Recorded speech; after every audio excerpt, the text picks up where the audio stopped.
The Twins Curse, a terrifying ghost story from Goa. Identical twins, a murdered wife, a ghost that won't rest. When Jack D'Souza returns to Goa, he doesn't know he's walking into his brother's nightmare. The truth about Highway 66 will haunt you forever.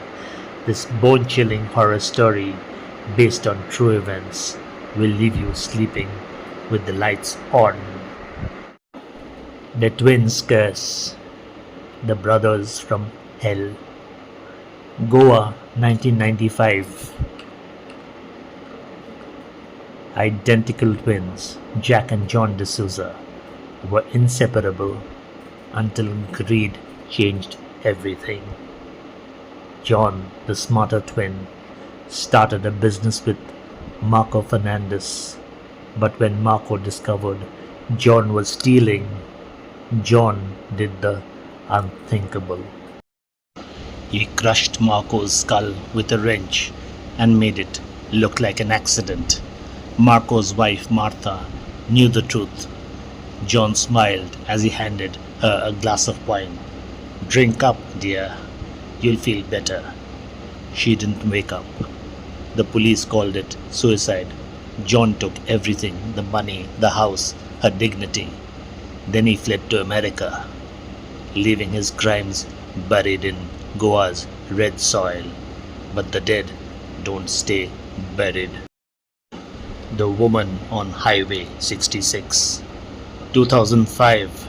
Locals whispered about Highway 66 after dark. Taxi drivers reported picking up a beautiful woman in a white dress. She'd sit silently in the back seat until they passed to a certain bend. Then she'd lean forward, her breath smelling of grave dirt, and whisper, "Do you know my husband?" Those who turned to look saw her real face, bloated, purple with a stretched neck. The next morning, the cars would be found abandoned, the drivers never seen again. John, now rich in California, laughed when he heard the stories.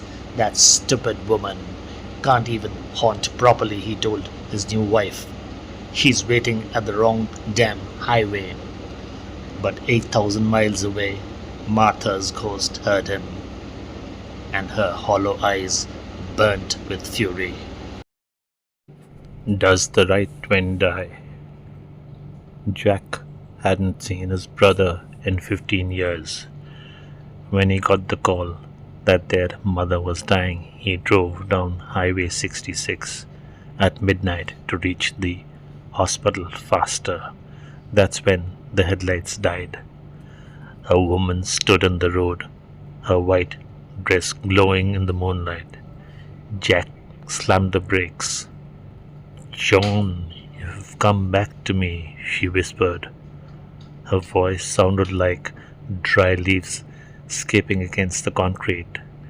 Jack's blood turned to ice. "I'm not John, I'm Jack, his twin." Martha's neck cracked as she tilted her head. "Liar!" The car doors locked themselves. The temperature dropped so fast that Jack saw his own breath fogging in the windscreen. Martha's fingers, blackened and peeling, pressed against the glass. "You shouldn't have come home, John."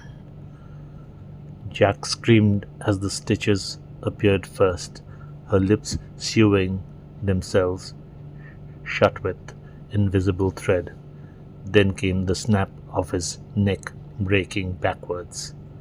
His final thought was of his daughter, Charlene. At the exact moment in California, John D'Souza sat bolt upright in bed, gasping.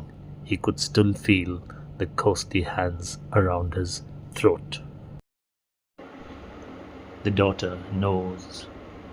Charlene arrived in Goa to identify her father's body. The coroner wouldn't let her see the face.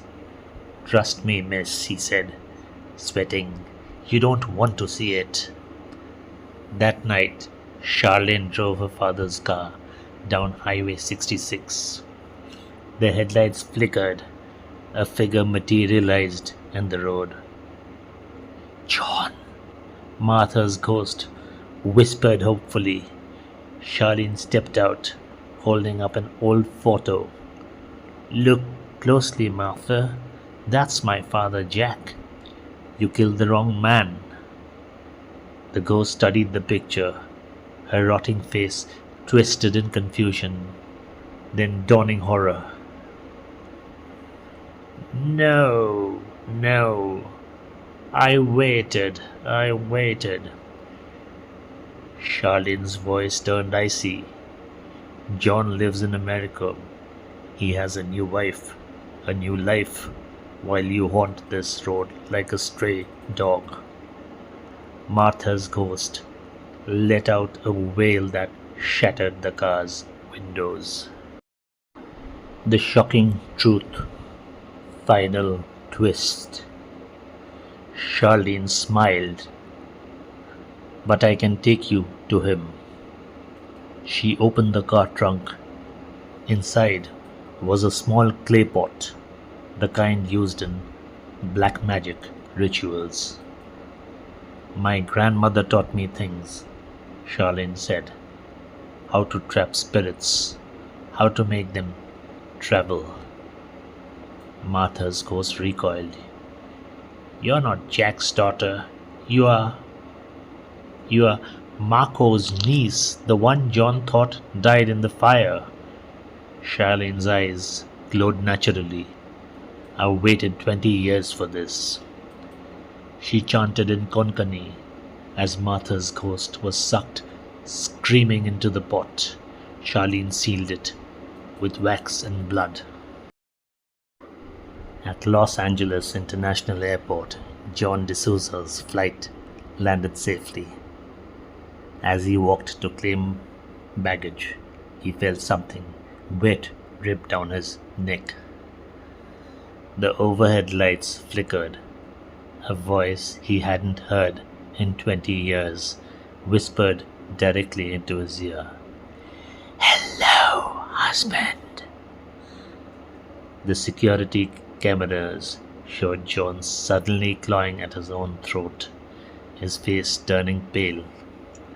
By the time help arrived, his neck was broken, twisted exactly like his brother's.